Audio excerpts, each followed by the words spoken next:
நம்ம கேடிஎம் இந்தியாவோட belt tensioner ready பண்ண போகிறோம். இது அதோட பார்ட்ஸ் ஆல்ரெடி நான் டிஸ்மேண்டிங் பண்ணி வச்சுருக்கேன். இப்போ நம்ம அசம்பிளிங் பண்ணுறது எப்படின்னு பார்க்க போகிறோம். ஓகேவா? இப்போ நம்ம இந்த பெல்ட் டென்ஷனரில் வந்து 2 பேரிங் வரும். இந்த 2 பேரிங் வந்து இதேமாரி 2 பேரிங் 485 48510 இதேமாரி 2 பேரிங் வரும். ஒரு சீல் வரும். இந்த சீல் ஒன்று வரும். ஓகேவா? நம்ம இதை அசம்பிளிங் பண்ண போகிறோம், ஸ்டார்ட் பண்ண போகிறோம். இது பேரிங்கோட ஸ்லீவை நம்ம இதுக்குள்ளே இன்ஸ்டால் பண்ண போகிறோம். இப்படி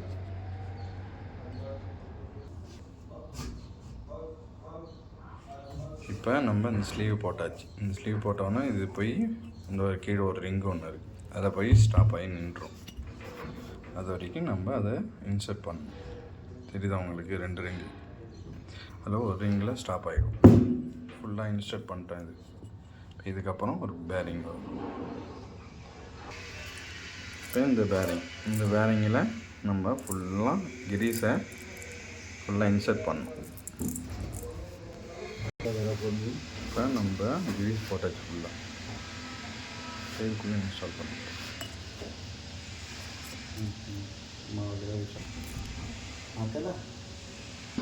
நம்ம கிரீஸை இன்ஸ்டால் பண்ணியாச்சு. இதுக்கப்புறம் ஒரு சீல் வரும்.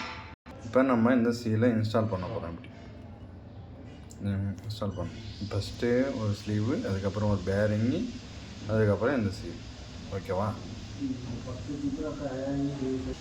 இப்போ சீலை இன்ஸ்டால் பண்ணியாச்சு.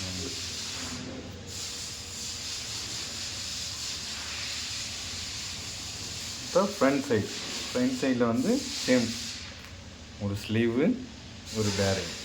இப்போ இந்த ஸ்லீவை இன்ஸ்டால் பண்ணணும்.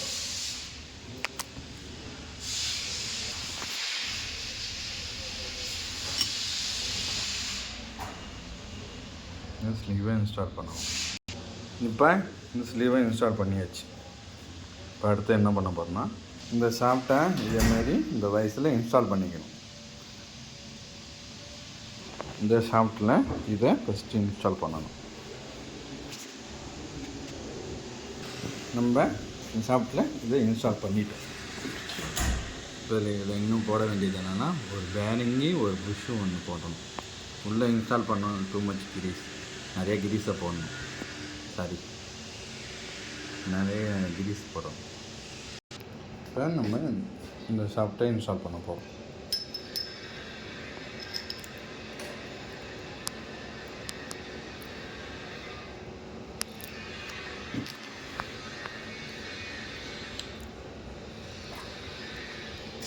ஏன் போடுறோன்னா, 2 பேரிங் டச் ஆகாமல் இருக்கிறதுக்காக போடுறோம். இப்போ நம்ம இந்த பேரிங்கை இன்ஸ்டால் பண்ணுறோம்.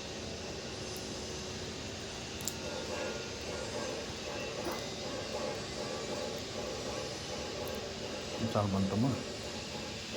இப்போ நெட்டு போட்டு டைட் பண்ணணும். ஒரு வாஷர் ஒன்று வரும், ஒரு நெட்டு. அந்த நெட்டை இன்ஸ்டால் பண்ணுறோம். நெட்டை போட்டாச்சு. ஸ்மூத்தாக சுற்றணும்.